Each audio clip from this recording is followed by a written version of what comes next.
Ini hadirin kami Terus hormati. kalau andai kata nanti ikan kayaknya ada wacana mau puasa pun mau tidak boleh katanya.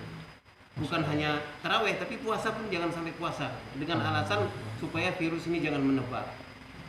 Karena katanya orang-orang puasa ini badannya melemah. Jangan terpengaruh dengan di Aljazair. Memang ada informasi sebagian dari orang yang belum paham tentang puasa ini untuk menyarankan ke MUI dan Menteri Agama menyarankan nanti supaya tidak ada puasa Ramadan. Mohon dengan Ramadan yang Inna lillahi wa inna ilaihi raji'un. Jangan sampai terjadi. Itu merupakan rukun Islam yang ketiga. Sholat, puasa Ramadan itu rukun. Iya. Bagaimana kalau kita rukun Islam? Apakah itu masih dikatakan orang Islam? Masya Allah. Ini hadirin kami hormati. Maka sekali lagi, kalau puasa Ramadan dari orang yang di pihak kesehatan mungkin meningkatkan kerentanan tentang corona ini dan cepat maju menyebarkan tentang virus. Loh ini memang, tapi dilihat dari virus agama mungkin Masya Allah makin taat pada agama, makin taat pada Allah Subhanahu wa Ta'ala. Aku akan sayang apalagi kalau malam hari berdoa sambil meneteskan air mata. Masya Allah. Musibah malah petaka malah ditunda. Ditunda karena banyak orang yang masih bertahajud. Ada banyak yang baca Al-Quran, masih banyak orang yang sholat malam. Masya Allah, menunda balak. Ini belum yakin. Masya Allah, dan kami hormati. Kami sekali lagi kami bukan ulama, bukan kiai. Tapi setelah mendengarkan ceramah ke baik India, Pakistan, Bangladesh, di Arab Saudi, jadilah kami seperti ini. Ikutlah kami 3 hari cuma tabligh ini. Maka jadi saya mohon maaf, kami ada pensiunan angkatan udara, maskal pertama, bukan kiai, bukan ulama, tapi setelah mendapat ilmu dari India, Pakistan, Bangladesh, Arab Saudi, 40 hari 3 kali, 4 bulan 1 kali. Inilah membuat kami seperti ini. Mohon maaf, kami bukan ulama. Terima kasih nih Pak Mas Sugiarto ya. Ini Pak Kiai yang mulia. Ini kan Nabi kan bersabda, sumu tasihu, puasalah kamu pasti sehat. Bagaimana penjabaran ini hadis ini? Sementara orang sekarang melarang supaya jangan puasa. Jadi begini, apapun fatwa siapapun, kalau sudah berlawanan dengan Al-Quran, itu fatwa yang membawa dosa. Fatwa yang berlawanan dengan Al-Quran itu membawa dosa. Apalagi sampai puasa akan ditiadakan umpamanya. Maka itu dosa besar Pak, yang akan mendatangkan corona yang lebih besar lagi. Bukan corona lagi, corona yang lebih besar lagi Pak. Bencana Pak. Musibah yang akan diturunkan oleh Allah. Maka kita dimanapun kita berada, kalau kita betul-betul, terutama kita menghidupkan kerja agama. Apa kerja agama? Yaitu 3 perkara yang berhubungan dengan la ilaha illallah. Nomor 1 dakwah, nomor 2 hijrah, nomor 3 kurban harta dan diri. Sebagaimana Allah firmankan, alladzina amanu wa hajaru wa jahadu fi sabilillahi bi amwalihim wa anfusihim. Dan apa kata Allah? A'zamu darajatan indallah. Itu nomor 1. Maka orang yang betul-betul menghidupkan kerja agama ini dengan sempurna dan istiqomah, maka Allah akan pasti Allah memberi keuntungan yang sangat besar dunia akhirat. Nomor 2, katakan Allah yang mengatakan, Allah yang menciptakan dunia dan seisinya, dunia akhirat yang Allah ciptakan, mengatakan Allah Ta'ala, ulaika humul faizun. Hanya mereka itulah orang yang sukses dunia akhirat. Ini Allah Pak yang mengatakan Pak.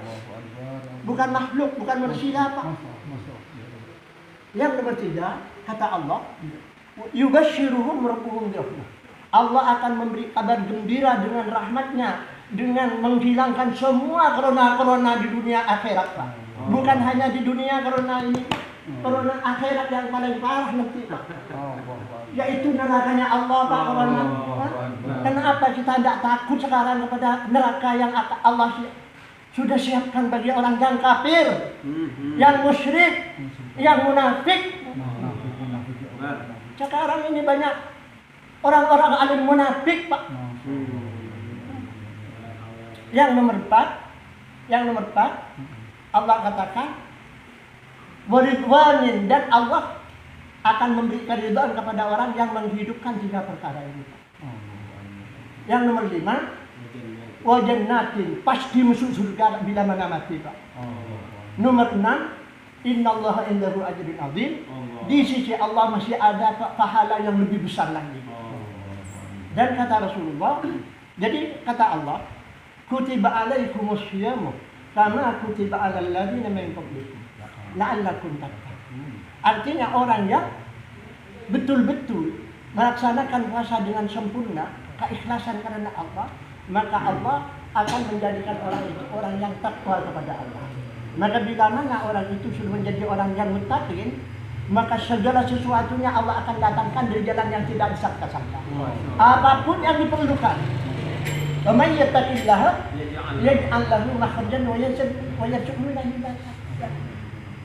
Jadi fatwa siapapun Pak, kalau sudah bertentangan dengan Al-Quran, jangan diikuti Pak. Dosa besar itu Pak. Kalau sudah bertentangan dengan Al-Quran, karena Allah katakan ati Allah dulu, wa ati Rasul nomor 2. Wa ulil amri, kalau ulil amri itu tidak memerintahkan maksiat Pak. La ta'ata li makhlukin bi maksiatil khaliq. Tidak wajib kita mentaati siapapun kalau memerintahkan bermaksiat kepada Allah. Sedangkan orang yang melarang sholat berjemaah saja Pak, itu dosa. Dosa, karena sholat berjemaah ini hukumnya fardhu. Fardhu Pak. Dan perintah Allah dan Rasulullah mana berharga dengan perintahnya manusia biasa seperti sekarang ini. Ini alhamdulillah. Jadi terima kasih Pak Kiai, saya tambahkan sedikit. Oke. Jadi yang nomor 2 Pak, kewajiban kita dengan agama. Nomor 1 kerja agama, yaitu dakwah. Nomor 2 amal agama, yaitu sholat, puasa, zakat, haji. Dan muamalat, muasyarat, akhlak. Ini yang sesuai dengan kalimatnya agama, yaitu la ilaha illallah dan Muhammadur Rasulullah. Jadi begini, saya tambahkan sedikit. Sebenarnya kalau bulan sekarang ini Sya'ban kan, Nabi jumpa dengan sahabat di bulan Sya'ban. Nabi bilang, ya ashabi, afarahtum biliqa'i Ramadan. Wahai sahabat-sahabatku, kamu gembira nggak datang bulan Ramadan? Kau tuh kalau farahna ya Rasulullah, betul kami gembira ya Rasulullah. Apa jawab Nabi? Izan fatazawwadu, kalau begitu kalian bersiap-siap, berbekal. Maka sahabat-sahabat ini paham, dimaksud berbekal itu supaya ada bekal untuk nanti bulan Ramadan. Maka ada yang kerja, kalau kita sekarang ada yang supir, ada yang kebon, ada yang macam-macam. Dapatlah bekal. Jadi sahabat itu start mulai 1 Ramadan sampai Ramadan itu nggak ada cari kerja dunia, karena 11 bulan itu sudah habis-habisan. Jadi bulan Ramadan itu habis-habisan untuk Ramadan. Karena di 1 bulan Ramadan itu ada 1 bulan. 1 bulan bahkan, dan 1 bulan itu cuma 1 malam aja, bukan 1 bulan penuh. Lailatul Qadar khairum min alfi syahr. Itu nggak bisa diganti dengan bulan apapun. Hanya ada di bulan Ramadan, dan bulan Ramadan 2. Bulan Ramadan itu bulan Al-Quran dan bulan jihad.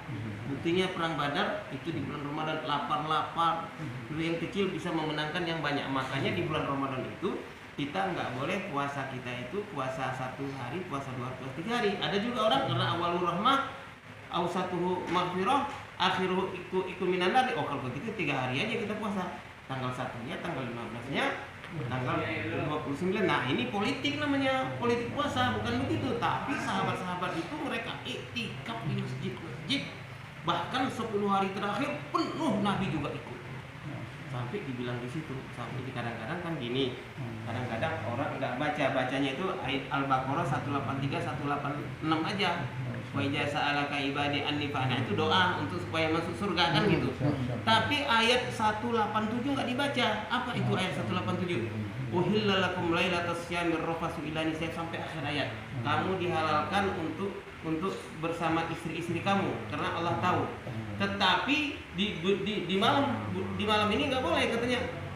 Dan disebutkan wala tubashiruhunna wa antum akifuna fil masjid. Jangan kamu hubungi istri-istri kamu iktikaf di masjid. Ada orang tanya kepada saya, Ustaz kan halal kan istri sendiri? Iya, tapi waktu sekarang tidak. Nah, waktu sekarang tidak. Di sini level Anda sebagai orang yang tak kepada yang dihalalkan pun ini tidak boleh. Apalagi yang memang diharamkan, yang dihalalkan aja nih. Tilka hududullah, itulah batasan Allah. Fala taqrabuha, jangan dekati istri-istri kamu. Larangan.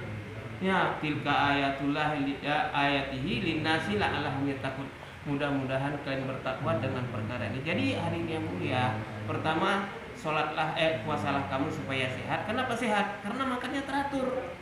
Ya kan, melambatkan makan sahur, menyegerakan buka puasa. Jadi cuman pergantian waktu makan. Jadi kita coba sekarang apa-apa makan, apa-apa minum, ya perut buncit, akhirnya kena kolesterol, akhirnya kena asam urat, akhirnya darah tinggi. Karena makan semua dimakan. Bahkan stroke malahan. Nah, kalau bulan puasa justru sehat. Jadi orang yang mengatakan orang berpuasa itu lemah, jadi kena virus apa, itu orang bodoh yang tidak ngerti. Jadi kita nggak usah ikuti orang bodoh. Kita beragama ini dengan ilmu Al-Quran dan hadis Nabi Sallallahu Alaihi Wasallam. Jadi begitu saja Bapak-bapak sekalian, alhamdulillah kita sudah bertemu ya Pak Giarto ya. Apa nasihat Bapak terakhir? Boleh 1 menit. Mari hadirin kami hormati. Ya.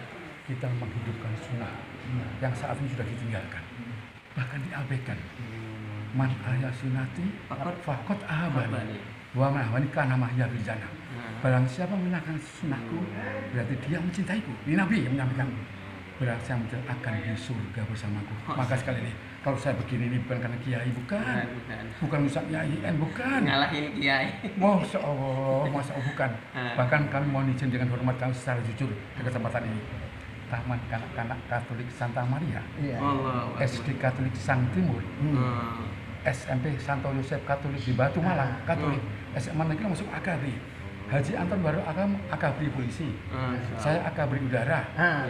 Haji Anton baru alam, memerintahkan polwan berjilbab. Maka terhitung 1 Juli 2016, Kowat wanita angkatan darat, wanita angkatan laut, wanita udara berjilbab, PNS pegawai negeri semua. Mohon maaf, bukan seluruh menteri agama, bukan rektor IAIN, bukan. Anton baru alam. Maka pahalanya ngalir, Masya Allah, sampai kiamat mengalir pada yang nyuruh. Begitupun kami. Di saat nanti ada himbauan, marilah kita tetap puasa Ramadan, kita berupayakan kita sholat tarawih. Ini adalah sunnah melakukan tarawih. Bahkan dahulu apabila tidak puasa Ramadan, pemerintah berhak untuk memarahi orang pada suatu masyarakat yang tidak puasa Ramadan. Ini hadis yang pernah ada keputusan dari zaman dulu, zaman Belanda aja nggak ada dilarang berpuasa, Pak. Jadi akan masa. Jadi baru pertama kali. Jadi saya mohon kepada seluruh ulama Indonesia, bagaimana kalau ada orang yang ingin melarang puasa Ramadan? Bagaimana hukumnya terhadap ulama-ulama seluruh Indonesia ini? Mudah-mudahan tidak ada, mudah-mudahan jangan terwujud, Bisa nanti akan berbeda. Orang sekarang tidak sholat berjamaah aja sudah banyak pendebat, apalagi nggak puasa Ramadan. Mudah-mudahan sekali. Memang ini kalau saya ambil kesimpulannya, ulama kita juga sedang diuji. Kenapa? Karena mereka buat fatwa, tapi tidak diikuti umatnya, karena fatwanya salah. Harusnya lebih mikir lagi, kok fatwa kita nggak diikuti, harusnya kan gitu kan. Makanya dia mau bikin fatwa berdasarkan ilmu, semestinya bukan berdasarkan instruksi. Kalau ya kita kan nggak tahu apa yang terjadi di belakang ini semua. Tapi kalau kita lihat keadaannya, tidak mungkin tidak ada semacam rekayasa, tidak mungkin. Ya karena kan itu sudah hukum, rukun Islam diacak-acak coba. Jadi gitu aja hadirin sekalian, mudah-mudahan apa yang kita pertemuan ini, mohon maaf. Tolong kepada seluruh ulama Indonesia, tolong. Bagaimana hukum Islam ini, jangan, terutama rukun Islam jangan sampai dihilangkan. Iya. Nah, Jadi itu aja hadirin semulia. Mudah-mudahan pertemuan kita ini membawa rahmat, membawa hidayah, dan mari kita supaya kita mendapat berkah. Kita doa dengan doa kifaratul majlis. Amin. Subhanallah.